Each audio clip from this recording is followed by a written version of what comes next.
I don't care if your mother died yesterday. This presentation needs to be perfect. The words hit me as I stood in his office, still dressed in the black dress I'd worn to the funeral that morning. The fabric felt too tight now, like it might suffocate me. Rain tapped against the glass wall behind Dominic, my CEO, as he continued without looking up from his computer. Put your emotions behind you and focus on the project. The investors are coming in 3 weeks, and we can't afford any mistakes. Their capital injection will push us international. 5 years of work comes down to this moment. I blinked, struggling to process his words through the fog of grief that had enveloped me since Mom took her last breath. Dominic, I just buried. Everyone loses people, Iris. He finally looked up, his gaze sharp as a scalpel. My grandfather died during our first major launch. Did I take time off? No. I worked harder. That's how I built this company from nothing. His words scraped against my raw emotions. 5 years I'd devoted to building his boutique fragrance company from a workshop in a converted garage to a brand on the cusp of international recognition. 5 years perfecting the scent architecture system my mother had taught me. The very system that transformed his mediocre products into experiences that made people close their eyes and breathe deeper. The funeral was today, I whispered, my voice barely audible. And tomorrow is another workday. Professional obligations don't pause for personal circumstances. Dominic stood, straightening his tie. You're my head of product development. Act like it. My fingers closed around the small glass vial in my pocket, the last scent my mother had created before cancer claimed her. She'd pressed it into my palm 2 days before she died, whispering that it contained everything she'd learned about creating emotional connections through scent. You're right, I said, something shifting inside me like tectonic plates before an earthquake. I'll focus solely on the work. That night, after everyone left, I stayed. The office fell silent except for the hum of the air conditioning and the soft tap of my keyboard. One by one, I accessed our scent architecture database, the heart of our company's success. With methodical precision, I began altering the formulations for our upcoming collection. I removed the emotional architecture components that made our scents distinctive, the precise balance of notes that triggered specific emotional responses. I left the fragrances technically correct, but stripped them of their soul. Without the emotional framework I'd built, they became ordinary scents, pleasant but forgettable. Nothing like the transformative experiences we were known for creating. When I finished, I drafted my resignation letter, printed it, and placed it on Dominic's desk.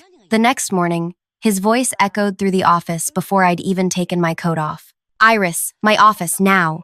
I walked in, my back straight, face composed. The resignation letter was clutched in his hand. You can't leave now, he said, eyes wide with panic. The investor presentation? I'm putting my emotions aside to focus on what matters, I replied, using his exact words. My notice is effective immediately. Is this because of what I said yesterday? Look, I was stressed, and no explanations needed. I understand perfectly. Goodbye, Dominic. I turned and walked out, ignoring the stunned faces of my colleagues as I collected my personal items and left the building for the last time. Or so I thought. What I didn't expect was how quickly everything would unravel, or that Dominic would soon be at my door, desperately pleading for my return. But I'm getting ahead of myself. If you're enjoying this story of workplace betrayal and calculated revenge, hit that like button and subscribe to hear more stories that explore the complex emotions we navigate in professional settings. Drop a comment about a time someone told you to set your emotions aside at work. I read every single one. Now, let me properly introduce myself. My name is Iris Laurent. At 32, I'd become the driving creative force behind Sensorial, the company Dominic founded, but that I had transformed. I'd always been different, even as a child. While other kids played with toys, I collected scents. Mom called me her little bloodhound because I could identify what she was cooking from 3 rooms away just from the aroma. My mother, Elena, was a master perfumer who never achieved recognition in the mainstream fragrance industry. Her approach was too unconventional, too intimate. While traditional perfumers focused on pleasing scent combinations, Mom understood that fragrance was about emotional architecture, in building scents that triggered specific emotional responses. A true perfume doesn't just smell good, she always said. It creates a bridge between memory and emotion. When I was 27, fresh from getting my chemistry degree, and working at a laboratory that tested commercial fragrances, Mom encouraged me to meet with Dominic. He had started a small fragrance company with ambitious goals but mediocre products. She thought my scientific background combined with her emotional architecture theory could transform his business. She was right. Within a year of joining, I had developed our signature methodology, a precise system for creating scents that evoked specific emotional experiences. Our first collection using this approach sold out in weeks. Within 3 years, we had expanded from one small workspace to an office, with 20 employees and distribution in luxury boutiques across the country. Dominic loved to tell the story of our success, positioning himself as the visionary who revolutionized fragrance development. He never mentioned that the revolutionary approach came from what my mother had taught me, refined through my chemistry knowledge. In interviews, he spoke of our unique process, while I stood silently beside him, the unnamed architect of that very process. I accepted this arrangement because I loved the work itself, creating scents that moved people, that transported them, that made them close their eyes and smile. That was worth more than recognition. Mom always told me that true artistry didn't need applause to validate it. Then Mom got sick. Stage 4 pancreatic cancer. 6 months, the doctors said. She lasted 4. During those 4 months, I split my time between her bedside and the lab, creating our most ambitious collection yet for the investor presentation. Dominic grudgingly allowed me to work flexible hours, though his disapproval was obvious in the tight smiles and curt emails asking for updates. 2 days before she died, Mom gave me the vial, her final creation. "This is everything I know," she whispered, her once strong hands now thin and trembling. "About scent, about emotion, about life. It's all in there, Iris." I opened it later that night, alone in my apartment. The scent was unlike anything I'd experienced, complex layers that shifted and evolved, revealing new dimensions with each breath. It made me cry, then laugh, then feel a profound sense of peace. It was her masterpiece. The morning after the funeral, I brought the vial to work, planning to analyze its composition. That's when Dominic called me into his office and told me to put my emotions aside. The first week after I resigned passed quietly. I spent days in my apartment, alternating between grief for my mother and a strange, hollow feeling about leaving the work that had defined me for years. I avoided calls from my former colleagues. I changed my email password and notification settings. I needed space. On day 8, my phone rang with Dominic's number. I let it go to voicemail. "Iris, we need to talk. There's an issue with the new collection. The test group feedback is concerning. Call me back." I didn't. 3 more calls came that day, then 5 the next. I blocked his number. Then came the emails. "The development team can't figure out what's wrong. Everything checks out technically, but something's missing." Then, "Our biggest retail partner says the samples feel generic. What did you change before you left?" And finally, "Please, Iris, whatever you did, we need to fix it. The investor presentation is in 10 days. I deleted them all. On day 14, my former assistant Riley appeared at my door. I almost didn't recognize her. Her typically perfect appearance was disheveled, dark circles under her eyes. "Everyone's panicking," she said when I invited her in. "The new collection is failing all the feedback sessions. 3 potential retail partners expressed disappointment after sampling. The team has checked everything, ingredient quality, measurements, maturation processes, but they can't find what's wrong." I poured her tea, saying nothing. "Dominic is losing it," she continued. "He's shouting at everyone. Yesterday he threw a bottle against the wall when our biggest distributor suggested postponing the launch. I stirred honey into my tea. Sounds stressful." Riley leaned forward. "What did you do, Iris?" I put my emotions aside, just like Dominic instructed. I sipped my tea. I removed them from the system. Her eyes widened with understanding. "The emotional architecture. You took it out of the formulations." I nodded. "But why not just tell them how to fix it?" I set my cup down. "Because some lessons can't be taught, Riley. They must be experienced." After Riley left, I turned off my phone and spent the afternoon in my mother's garden. The roses she'd planted years ago were blooming, their scent carrying memories of Sunday mornings when she'd taught me to identify every note in a perfume. I closed my eyes, the sun warm on my face, and uncorked Mom's vial again. As the complex aroma surrounded me, I felt her presence, not in some mystical way, but in the meticulous craft of the scent, in the balance of notes that only she could have achieved. And in that moment, breathing in her final creation, I knew exactly what I would demand when Dominic eventually came begging. Because he would come, that was certain now. The next morning, I woke to pounding on my apartment door. Through the peephole, I saw Kayla, our marketing director, shifting nervously from foot to foot. "You look terrible," I said, opening the door. She didn't bother with pleasantries. "Our largest distributor is threatening to cancel their entire order. The investor presentation has been postponed. 3 board members called for an emergency meeting yesterday." I leaned against the doorframe. "Sounds like a Tuesday at Sensorial." "This isn't funny, Iris." Her voice cracked. "Everything is falling apart. The development team is working around the clock trying to recreate your formulations." "And how's that going?" "They can't do it." She pushed a hand through her hair. "They understand the chemistry, but something's missing. The testers keep saying the same thing. The scents are fine but forgettable. They don't evoke anything. Because they aren't designed to anymore." Kayla's professional composure crumbled. "Please, just tell me what you changed." I removed what Dominic deemed unnecessary emotion. I crossed my arms. He wanted me to set my feelings aside, so I set them aside from the formulations too. "He shouldn't have said what he did after your mother died. Everyone knows that." Yet no one said anything. Her eyes dropped. "We were afraid. And now? Now we're desperate." I almost felt sorry for her. Almost. Give Dominic a message. What I removed can't be replicated from notes or memory. It's a system, not a formula. After she left, I turned my phone back on. 27 missed calls, 16 voicemails, 43 emails. The digital desperation of a company in free fall. I spent the afternoon in my mother's studio, a small room in my apartment that still held her perfume organ, the workspace where she'd taught me to build sense note by note. Her notebooks filled the shelves, handwritten pages documenting decades of discovery. I opened one from 15 years ago, finding a passage about balance. "A truly transformative scent," she'd written, "requires mathematical precision but lives in emotional truth. Without the latter, you have merely arranged molecules in a pleasing order. With it, you have created memory, anticipation, and connection." Dominic never understood this. To him, our success came from clever marketing and premium packaging. He saw the emotional architecture system as a selling point, not the foundational element that distinguished us from competitors. When he interviewed me 5 years ago, he'd seemed so different, passionate about building something meaningful, eager to integrate my mother's theories into his developing brand. I was young, ambitious, and grieving my recent divorce. The opportunity to apply my chemistry background to my mother's emotional architecture theories felt like destiny. For the first 2 years, we were aligned.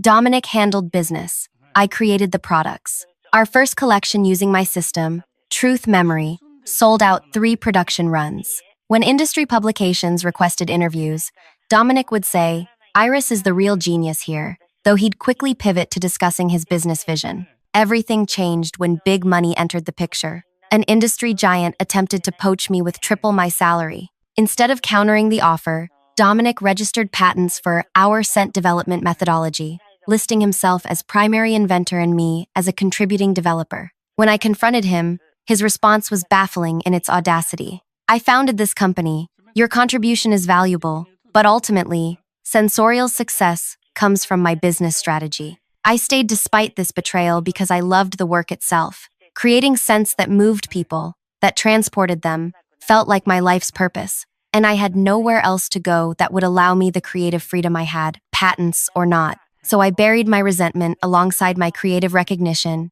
channeling everything into perfecting the emotional architecture system. Each successful collection further entrenched the process that Dominic now legally owned but couldn't possibly replicate. My phone rang, interrupting my thoughts. An unknown number. "Hello? Iris." Thank God. It was Brendan, our finance director. "Listen, I'm calling from a personal phone so Dominic doesn't know. The investors are wavering. Word got out that you left, and they're questioning the company's ability to maintain quality." That sounds like a Dominic problem. It's an everyone problem. Without this capital injection, we can't expand production. Without expanded production, we can't fulfill the international orders we've already promised. Without those orders, the company collapses. I finished. Exactly. He paused. "Look, I know what Dominic said to you was unforgivable, but 30 people might lose their jobs over this. People with families." The weight of his words settled on me. My revenge against Dominic might hurt innocent people, people like Riley, who had supported me through my mother's illness, covering my work without complaint. "I need to think," I said finally. "There's not much time." The rescheduled investor presentation is in 5 days. After hanging up, I paced my apartment, conflicted.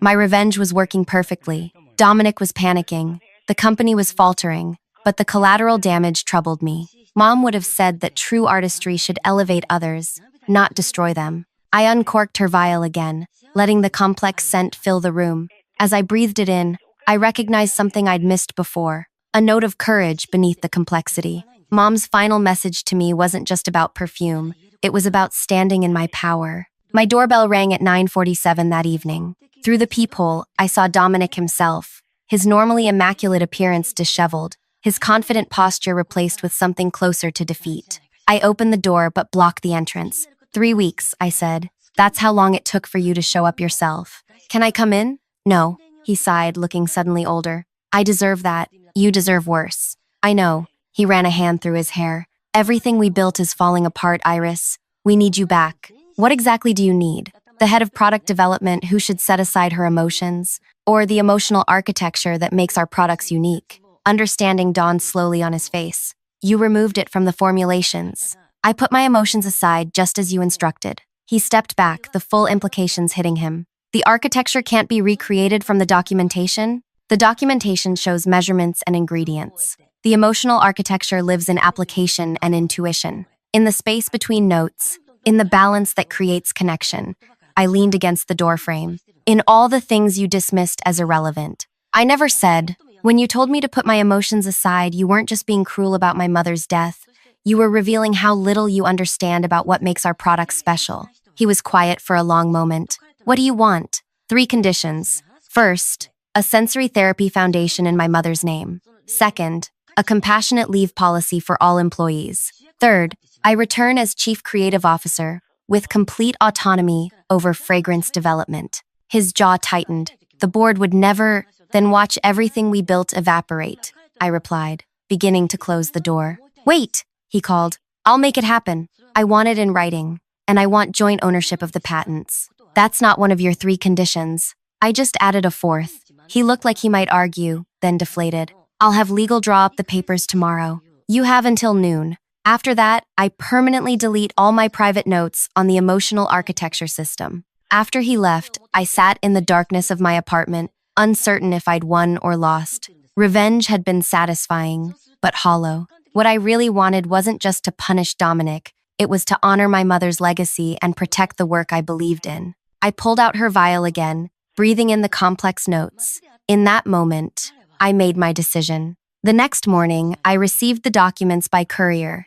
Joint patent ownership, the establishment of the Elena Laurent Sensory Therapy Foundation, a comprehensive, compassionate leave policy, and my promotion to Chief Creative Officer with creative autonomy guaranteed by contract. I signed where indicated and returned the papers with the courier. Then, I prepared to return to the company I'd nearly destroyed. Walking into the office the following day felt surreal. Conversations stopped mid-sentence as I passed. Some colleagues avoided eye contact, others offered cautious smiles. The energy was tense, like the air before a thunderstorm. Riley met me at my old office door, now bearing a new nameplate, Iris Laurent, Chief Creative Officer. Everyone's terrified, she whispered. Dominic called an all-hands meeting in 20 minutes. No one knows what's happening. I do, I said, setting down my bag. We're saving the company. Can you? There's only 4 days until the investor presentation. 4 days is plenty of time. I spent the first hour reviewing what had been done in my absence. The development team had attempted to recreate my formulations using the technical documentation, but without understanding the emotional architecture behind them, they'd created technically correct but soulless products. The meeting with Dominic was brief and uncomfortable. He introduced me as the new CCO, announced the compassionate leave policy, and mentioned the foundation in my mother's name. His words were correct, but his eyes revealed his humiliation. Iris will be leading the revised product development for the investor presentation, he concluded, not quite meeting my gaze. She has full authority on all creative decisions. After the meeting, I gathered the development team in the lab. For the first time, I explained what emotional architecture actually meant, not just as a marketing concept, but as a precise methodology. Scent is the only sense that bypasses rational thought and connects directly to the emotional brain, I explained, uncapping sample vials. When we construct a fragrance, we're not just arranging pleasant smells, we're creating a bridge between memory and anticipation. I demonstrated how specific combinations of notes could trigger emotional responses, how certain aldehydes created nostalgia, how particular wood notes grounded anxiety, how precise balances of florals opened the heart. This isn't mystical, I continued. It's neurochemical, but the application requires both precision and intuition. For the next 3 days, we worked nonstop rebuilding the collection. I restored the emotional architecture to each formulation, teaching the team as we worked. By the third evening, we had recreated 7 key scents for the presentation. On the fourth morning, I arrived early to find Dominic waiting in my office. For a moment, I thought he might have changed his mind about our agreement. "The samples you sent over last night," he said quietly. "They're extraordinary. They're what they always were," I corrected, before I removed the emotional architecture. He nodded, looking uncomfortable. "The marketing team needs the experience descriptions for the presentation materials. I'll have them by noon." He turned to leave, then paused. "Your mother would be proud of what you've built here." The comment caught me off guard, sincere in a way Dominic rarely was. "Thank you," I said, meaning it. The day of the investor presentation arrived with nervous energy rippling through the office. Everything depended on convincing these investors that our products were truly revolutionary, worthy of the capital injection that would take us international. As I prepared the scent samples in the conference room, arranging them precisely for maximum impact, I felt strangely calm. Whatever happened today, I had reclaimed my power and honored my mother's legacy. The conference room buzzed with anticipation as 7 potential investors, representatives from luxury conglomerates and private equity firms, took their seats around the table. Dominic stood at the head, delivering his practiced introduction about Sensorial's journey from boutique startup to emerging luxury brand. I watched from my position near the product display, noting how he carefully phrased his words, no longer claiming sole credit for our methodology, instead using "we," and occasionally glancing in my direction. The humbling had changed him, though whether temporarily or permanently remained to be seen. What separates Sensorial from competitors isn't just quality ingredients or attractive packaging, Dominic explained. It's our proprietary emotional architecture system developed by our Chief Creative Officer, Iris Laurent. He gestured toward me, yielding the floor. This was new. Before my departure, I'd always been introduced as a technical specialist who would demonstrate the products, never as the creator of our methodology. As I moved to the center of the room, I felt a strange calm. The vial my mother had given me was in my pocket, its weight reassuring against my thigh.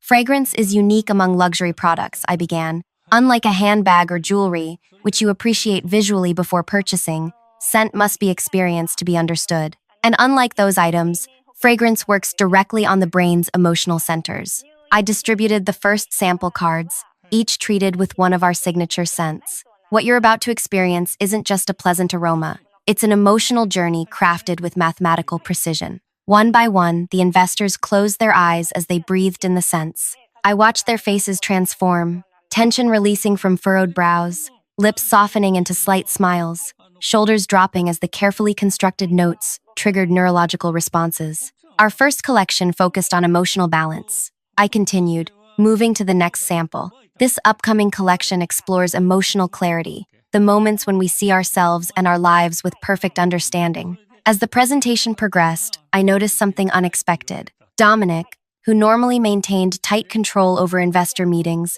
had stepped back against the wall. He was watching me with an expression I'd never seen before, something between admiration and revelation. The investors were responding exactly as planned. When I presented the market projections for the new collection, showing how our previous releases had outperformed competitors by substantial margins, their polite interest transformed into eager engagement. "These emotional responses you're describing," said Amara, representing the largest luxury conglomerate, "they're remarkably specific. How do you engineer that level of precision?" This was the moment I'd been waiting for, the question that would allow me to reveal the final piece of my plan. "That's an excellent question," I said. "And the answer involves something we haven't shared publicly until today." I reached into my pocket and removed my mother's vial. Holding it up, so light caught the amber liquid inside. "This contains my mother's final creation, the culmination of her life's work in sensory emotion. After her recent passing, I integrated her discoveries with our existing methodology to create what we're calling emotional precision mapping.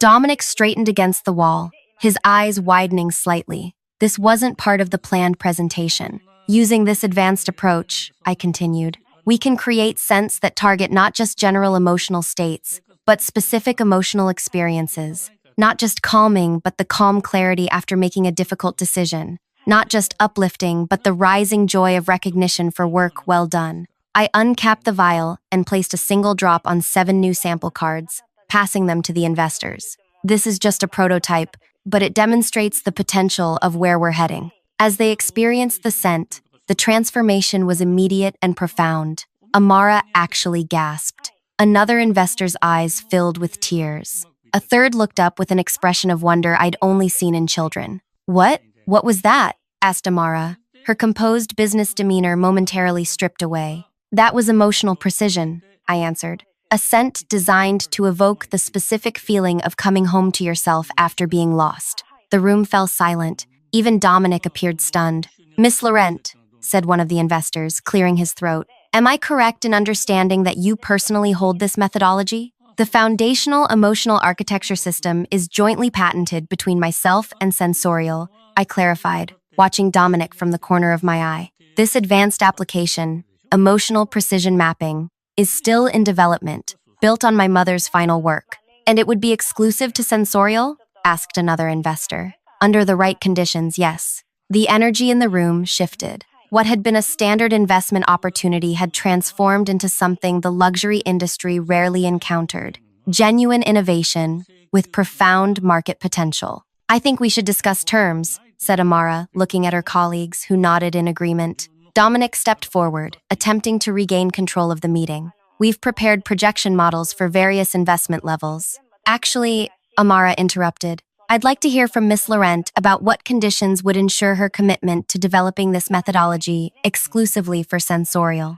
And there it was, the moment my revenge truly crystallized. Not in Dominic's panic when the products failed, not in the concessions I'd already secured, but in this moment, when the power dynamic permanently shifted. 3 essential conditions, I said, meeting Amara's gaze. First, continued development of the Elena Laurent Sensory Therapy Foundation, with 5% of all future profits directed there. Second, ethical business practices including the compassionate leave policy we've recently implemented. And third, creative autonomy protected by contract. Dominic remained silent, understanding exactly what was happening. The investment wasn't contingent on him anymore. It was contingent on me. Those terms seem reasonable, Amara replied, though I suspect there are details to be negotiated. Of course, I smiled. That's why we have Dominic. His business acumen is unmatched. The slight acknowledgement was both olive branch and reminder. I recognized his skills, while establishing that my creative vision was now the company's most valuable asset. The meeting concluded with handshakes and promises of detailed term sheets to follow. As the investors filed out, their excitement palpable, Dominic approached me. Emotional precision mapping? He asked quietly. When were you going to tell me about this? I just did. You blindsided me in front of potential investors. Yes, similar to how you blindsided me with patent registrations listing yourself as primary inventor of my methodology. His jaw tightened. That was business. So was this. We stood in silence, the conference room empty now, except for us. Will you really develop this new methodology for Sensorial? He finally asked. Yes, I answered honestly, but not for you, for the company. For the employees who deserve job security, for my mother's legacy. And what about us? He asked, surprising me with the personal question. There is no us, Dominic. There's a business relationship with clearly defined parameters. He nodded slowly. I deserve that. Yes, you do. As I gathered my materials, he remained standing there, seemingly at a loss, a man who had built his identity around being in control, now facing a future where that control was compromised. For what it's worth, he said as I reached the door, I am sorry about your mother, and how I responded. I paused, hand on the doorknob. Thank you for saying that. 3 months later, the investment deal closed. The capital injection was 30% higher than our original target, with specific provisions, ensuring my continued role and creative control. The Elena Laurent Sensory Therapy Foundation launched with its first research grants for studying how scent therapy could help trauma survivors. I moved into a new office, not Dominic's corner space, but a laboratory studio hybrid I designed myself. with north-facing windows and space for my mother's perfume organ, which I brought from home. The compassionate leave policy was tested when Riley's father had a stroke, and she took 3 weeks to help with his recovery. Upon her return, she was promoted to Assistant Creative Director, the first of several organizational changes that redistributed power throughout the company. Dominic remained CEO, but our working relationship transformed. The board, influenced by our new investors, created checks and balances that prevented either of us from making unilateral decisions. He handled business operations. I directed creative development. We communicated through structured meetings rather than casual interactions. Sometimes I caught him watching me during product presentations, that same expression of revelation on his face, as though continually realizing something that had been in front of him all along. One evening, working late in my studio office, I opened my mother's vial again. After months of careful analysis, I'd finally decoded every component of her final creation. It wasn't just a perfume, it was a methodology embedded in scent form, her lifetime of knowledge distilled into something that could be experienced rather than explained. I'd told the truth at the investor meeting. I was developing emotional precision mapping, using her work as foundation. What I hadn't mentioned was that each precision-mapped scent contained a trace element that couldn't be analyzed or replicated, a creative signature that ensured the company would always need me, just as I had needed my job when Dominic registered those patents. Was it petty? Perhaps. But it was also protection against future betrayal. As I closed the vial, my phone chimed with a message from Amara. The first international shipments had arrived in Asia, and customer response was overwhelming. Attached was a video of people experiencing our products for the first time, their expressions transforming as the emotional architecture did its work. I smiled, remembering my mother's words. A true perfume doesn't just smell good. It creates a bridge between memory and emotion. In the end, my revenge wasn't destroying Dominic or the company. It was transforming both, alchemizing pain into power, betrayal into boundary, loss into legacy. I had removed emotion from the system, then returned it on my own terms. The result wasn't just professional recognition or creative control, but something more profound, the understanding that emotions aren't weaknesses to set aside, but foundations to build upon. If you've ever been told to put your emotions aside in a professional setting, remember this: your emotional intelligence might be the very thing that makes your work irreplaceable. Share your experiences in the comments. I'd love to know how you've navigated these challenging workplace dynamics. And if this story resonated with you, subscribe for more explorations of how our emotional lives intersect with our professional ones. Because ultimately, it's not about revenge. It's about reclaiming your power and building something that truly matters.